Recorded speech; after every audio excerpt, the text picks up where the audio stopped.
Hello दोस्तों, हमारे channel mister classes में आपका स्वागत है। और आज हम लोग लेकर चलेंगे जीके के 50 क्वेश्चन जो आपके एग्ज़ाम के लिए बहुत ही इम्पोर्टेंट रहेगा। कोई भी एग्ज़ाम हो, जैसे SSC GD, UP police, railway, UPSI, कोई भी एग्ज़ाम हो, आपके एग्ज़ाम के लिए भविष्य में ये किससे क्वेश्चन आएगा ही। तो चलिए हम लोग बिना देर किए हम शुरुआत करते हैं और इसको लास्ट तक देखिएगा बिना स्किप किए। और जितने भी क्वेश्चन हैं उस पर अगर कोई अलग फैक्ट बनेगा तो उस पर ज़रूर बताया जाएगा। तो चलिए हम लोग पहले क्वेश्चन से शुरुआत करते हैं। आपका पहला क्वेश्चन है, पहला क्वेश्चन नंबर पहला है कि भगवान बुद्ध को ज्ञान की प्राप्ति कहाँ हुई थी। तो भगवान बुद्ध को ज्ञान की प्राप्ति कहाँ हुई थी, तो बोध गया में हुई थी। अगर पूछ जाए कि बुद्ध का जन्म कहाँ हुआ था, तो बुद्ध का जन्म लुम्बिनी गांव में हुआ था। ठीक है, कहाँ हुआ था, लुम्बिनी में। अगर यही बात किया जाए कि बुद्ध ने सबसे पहला ज्ञान कहाँ, पहला उपदेश कहाँ पे दिया था, तो सबसे पहला उपदेश कहाँ पे दिया था, सारनाथ में दिया था। कहाँ पे दिया था, सारनाथ में। इसको ध्यान रखेंगे। अगर बात किया जाए कि महात्मा बुद्ध ने सबसे अधिक ज्ञान या उपदेश कहाँ दिया था, तो श्रावस्ती में दिया था। कहाँ पे दिया था, श्रावस्ती में दिया था। इतने जितने भी क्वेश्चन है इंपॉर्टेंट है आपके एग्ज़ाम के लिए। और चलिए हम लोग आगे बात करते हैं। आपका अगला क्वेश्चन है, क्वेश्चन नंबर अगला है कि आर्य समाज की स्थापना किसने की थी। तो आर्य समाज की स्थापना स्वामी दयानंद सरस्वती ने की थी। अगर बात की जाए कि आर्य समाज की स्थापना कब की गई थी, तो 1875 में की गई थी। और इस टाइप के और क्वेश्चन पूछे जाते हैं, जैसे ब्रह्म समाज की स्थापना कब की गई थी।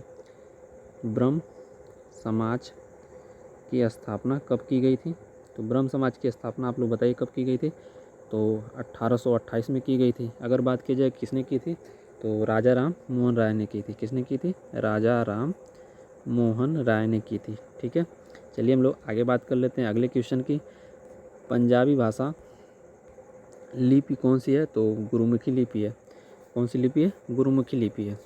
चलिए हम लोग आगे बात कर लेते हैं। भारत की मुख्य भूमि का दक्षिणतम किनारा कौन सा है, तो भारत का मुख्य भूमि का दक्षिणतम किनारा कौन सा है, तो दक्षिणतम किनारा आपका है कन्याकुमारी। तो आपका दक्षिणतम किनारा कौन सा है, कन्याकुमारी। लेकिन आपसे यही पूछ दे कि भारत का दक्षिणतम बिंदु कौन सा है, तो जैसे मान लीजिए ये आपका ईस्ट है, वेस्ट है, नॉर्थ है, साउथ है। अगर दक्षिणतम किनारा पूछे तो कन्याकुमारी, दक्षिणतम अगर बिंदु पूछे तो दक्षिणतम बिंदु हो जाएगा इंदिरा, दक्षिणतम बिंदु हो जाएगा इंदिरा पॉइंट। क्या हो जाएगा, इंदिरा पॉइंट। मैं उतना ज़्यादा लिख नहीं पा रहा हूँ, लेकिन आप लोग मेरी आवाज़ को ध्यान से सुनिएगा। ठीक है, तो इंदिरा पॉइंट हो जाएगा। अगर बात की जाए कि दक्षिणतम बिंदु इंदिरा पॉइंट है, अगर उत्तर का बिंदु कौन सा है, तो उत्तरी बिंदु कौन सा है, तो इंदिरा कॉल है। कौन सा है, इंदिरा कॉल है। कैसे याद रखेंगे, थोड़ा कन्फ्यूजन ही होता है, लेकिन याद रखेंगे कि कॉल आ रहा है तो कॉल, जब कोई उत्तर कॉल करेंगे तो उत्तर लेंगे, जब किसी के मोबाइल पे कॉल करेंगे तो उत्तर लेंगे। ठीक है, ऐसे रिलेटेड करके याद कर सकते हैं। और अगर पूछा जाए कि पूर्वोत्तर बिंदु क्या है, तो की बीथू है। क्या है, की बीथू, याद रखेंगे। और अगर पश्चिम का बिंदु पूछा जाए तो कौन सा है, सरक्रिक है। इतना ध्यान रखेंगे। ठीक है, चलिए और क्या क्वेश्चन बन सकता है। और अगर आप पूछ दिया जाए कि जैसे ये आपका ईस्ट है, वेस्ट है, नॉर्थ है, साउथ है, तो भारत की लंबाई ईस्ट से वेस्ट तक कितनी कितनी लंबाई है, इसको बताइए आप लोग। और नॉर्थ से साउथ तक कितनी लंबाई है, इसको बताइए। तो अगर आप लोगों को आता हो तो इसका आंसर आप कमेंट बॉक्स में कमेंट कर सकते हैं। तो चलिए हम लोग आगे बात करें कि आपका अगला क्वेश्चन है कि भारत में सबसे पहले सूर्य किस राज्य में निकलता है। क्वेश्चन नंबर 5 है कि भारत में सबसे पहले सूर्य किस राज्य में निकलता है, तो अरुणाचल प्रदेश में निकलता है। अगर बात किया जाए कि अरुणाचल प्रदेश की राजधानी क्या है, तो अरुणाचल प्रदेश की राजधानी आपका ईटानगर है। अगर यही बात करें कि अरुणाचल प्रदेश के सीएम कौन है, तो पेमा खांडू हैं। कौन है, पेमा खांडू। ठीक है, चलिए हम लोग आगे बात कर लेते हैं। आपका अगला क्वेश्चन है आपका, इंसुलिन का प्रयोग किस बीमारी के उपचार में होता है। तो इंसुलिन का प्रयोग किस बीमारी के उपचार में होता है, तो मधुमेह डायबिटीज कह सकते हैं। ठीक है, अगला देखते हैं, बिहू किस राज्य का प्रसिद्ध त्यौहार है। तो बिहू किस राज्य का प्रसिद्ध त्यौहार है, तो असम का। असम की राजधानी पूछ दिया जाए तो असम की राजधानी आपका दिसपुर है। ठीक है, दिसपुर है। अगर लेकिन पूछ लिया कि असम का उच्च न्यायालय कहाँ पे है, उच्च न्यायालय हाई कोर्ट कहाँ पे है, तो आपका असम का हाई कोर्ट कहाँ पे है, कमेंट बॉक्स में कमेंट कर सकते हैं अगर इसका आंसर पता हो।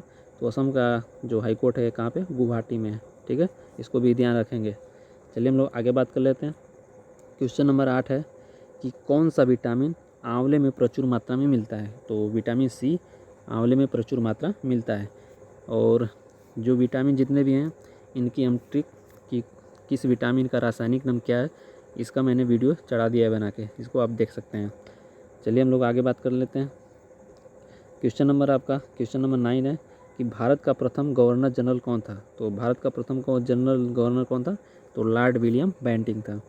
आगे बात कर लेते हैं। कागज़ का आविष्कार किस देश में हुआ। तो आप लोग बताइए कि कागज़ का आविष्कार किस देश में हुआ, तो चीन में हुआ। कहाँ पे हुआ, चीन में हुआ कागज़ का आविष्कार। चीन की राजधानी क्या है, चीन की राजधानी आप बता सकते हैं बीजिंग है। क्या है, बीजिंग है। ठीक है, चलिए लोग आगे देख लेते हैं। आपका अगला क्वेश्चन है कि गौतम बुद्ध का बचपन का नाम क्या था। तो गौतम बुद्ध का बचपन का नाम सिद्धार्थ था। ठीक है, और ये किस वंश से थे, तो शाक्य वंश थे, शाक्य वंश से थे। आगे देख लेते हैं क्वेश्चन नंबर 12। क्वेश्चन नंबर 12 है कि भारत में सशस्त्र बलों का सर्वोच्च सेनापति कौन होता है। तो भारत में सशस्त्र बलों का सर्वोच्च सेनापति कौन होता है, राष्ट्रपति होता है। कौन होता है, राष्ट्रपति होता है। अगर क्वेश्चन ये बना दिया जाए कि जो हमारे देश के राष्ट्रपति होते हैं वो अधिकतम कितनी बार राष्ट्रपति बन सकते हैं, तो इसकी कोई सीमा नहीं होती कि कितनी बार राष्ट्रपति बन सकते हैं। लेकिन वहीं यूएसए अमेरिका के राष्ट्रपति कितनी सीमा होती है, कितने बार, अधिकतम कितने बार बन सकते हैं, तो अधिकतम 2 बार राष्ट्रपति वहाँ के बन सकते हैं। ठीक है, चलिए हम लोग आगे बात कर लेते हैं। आपका अगला क्वेश्चन है कि रतौंधी किस विटामिन की कमी से होती है। तो रतौंधी जो है विटामिन की किस कमी से होती है, तो विटामिन ए की कमी से होती है। आगे देख लेते हैं क्वेश्चन नंबर 14। पोंगल किस राज्य का त्यौहार है। तो पोंगल किस राज्य का त्यौहार है, तो पोंगल राज्य त्यौहार है तमिलनाडु का। किस राज्य का है, तमिलनाडु का। अगर बात की जाए ओणम किस राज्य का त्यौहार है, तो केरल का है। भरतनाट्यम तमिलनाडु का है। ठीक है, और कथकली कहाँ का है, केरल का है।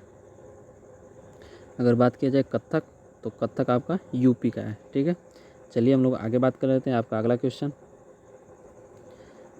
है आपका कि गिद्धा और भांगड़ा किस राज्य के लोक नृत्य हैं। तो गिद्धा और भांगड़ा किस राज्य के लोक नृत्य हैं, तो पंजाब का है। पंजाब का है। अगर पंजाब की राजधानी पूछ दिया जाए तो पंजाब की राजधानी आपका चंडीगढ़ है।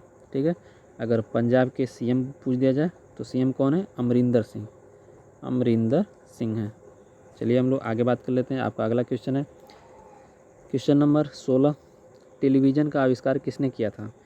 तो टेलीविज़न का आविष्कार जॉन लोगी बेयर्ड ने किया था। कौन किया था, जॉन लोगी बेयर्ड ने। चलिए हम लोग आगे बात कर लेते हैं। क्वेश्चन नंबर 17 है कि भारत की पहली महिला शासिका कौन थी। तो भारत की पहली महिला शासिका रजिया सुल्तान थी। कौन थी, रजिया सुल्तान। क्वेश्चन नंबर आपका अगला है 18 कि मछली किसकी सहायता से सांस लेती है। तो मछली किसकी सहायता से सांस लेती है, गलफड़ों से। क्वेश्चन नंबर 19 देख लेते हैं। इंकलाब जिंदाबाद का नारा किसने दिया था। तो इंकलाब जिंदाबाद का नारा दिया था किसने, भगत सिंह ने। ठीक है, अगर मेरा वीडियो पसंद आया हो तो मेरे चैनल को सब्सक्राइब कर सकते हैं और वीडियो को लाइक और शेयर कर सकते हैं। चलिए हम लोग आगे बात कर लेते हैं। आपका अगला क्वेश्चन है आपका कि जलियांवाला बाग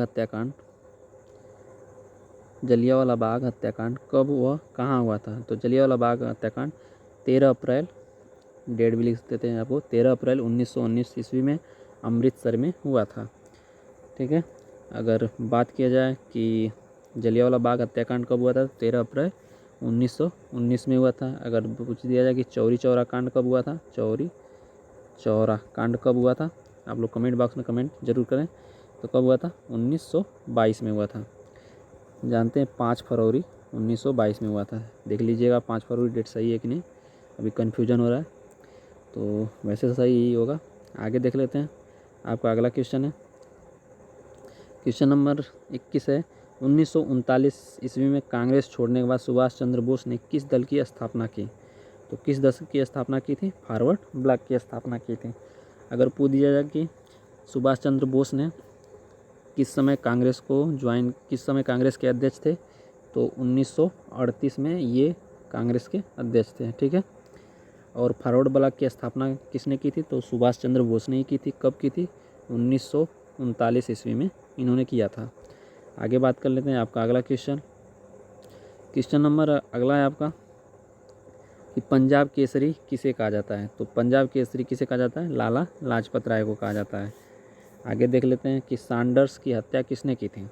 तो सैंडर्स की हत्या किसने की थी, तो भगत सिंह ने की थी। आगे देख लेते हैं कि 1857 ईस्वी के विद्रोह में किसने अपना बलिदान सबसे पहले दिया था। तो 1857 ईस्वी में सबसे पहले अपना बलिदान दिया था मंगल पांडे ने। अगर बात की जाए, यही क्वेश्चन पूछा जाए कि सबसे कम उम्र में फांसी किसको दी गई थी, तो किसको दी गई थी, खुदीराम बोस को। किसको दी गई थी, खुदीराम बोस को। ध्यान रखिएगा। चलिए हम लोग आगे देख लेते हैं, आपका अगला क्वेश्चन देख लेते हैं। अगला क्वेश्चन है आपका कि भारत की पहली महिला राज्यपाल कौन थी। तो भारत की पहली महिला राज्यपाल सरोजिनी नायडू थी। कहाँ की थी, यूपी की। अगला क्वेश्चन नंबर 26 है, माउंट एवरेस्ट पर 2 बार चढ़ने वाली पहली महिला कौन है। तो माउंट एवरेस्ट पर 2 बार चढ़ने वाली पहली महिला है संतोष यादव। क्वेश्चन नंबर 27 है कि ब्रह्म समाज की स्थापना किसके द्वारा की गई थी। तो ब्रह्म समाज की स्थापना राजा राम मोहन राय के द्वारा की गई थी। आप लोगों को पहले ही क्वेश्चन में बताया है। अगर बात किया जाए कब की गई थी, तो 1928 ईस्वी में राजा राम मोहन द्वारा ब्रह्म समाज की स्थापना की गई थी। आगे देख लेते हैं, आपका अगला क्वेश्चन है कि स्वामी दयानंद सरस्वती ने का मूल नाम क्या था। तो स्वामी दयानंद सरस्वती का मूल नाम क्या था, तो मूल शंकर शाह। क्वेश्चन नंबर 29 देख लेते हैं, वेदों की ओर लौट चलो इसका नारा था। तो वेदों की ओर लौटो ये दयानंद सरस्वती का नारा था। क्वेश्चन नंबर 30 है कि रामकृष्ण मिशन की स्थापना किसने की थी। तो रामकृष्ण मिशन की स्थापना स्वामी विवेकानंद ने की थी। कब किया था 1897 ईस्वी में रामकृष्ण मिशन की स्थापना स्वामी विवेकानंद जी ने किया था। अगला देख लेते हैं, क्वेश्चन नंबर अगला है आपका कि वास्को डी गामा भारत कब आया था। वास्को डी गामा भारत कब आया था। तो वास्को डी गामा आपका सन 1498 ईस्वी में भारत आया था।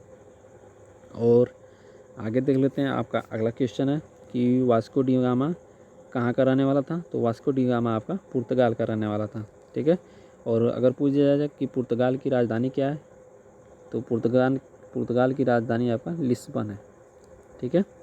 चलिए हम लोग आगे बात कर लेते हैं। आपका अगला क्वेश्चन है कि हवा महल कहाँ स्थित है।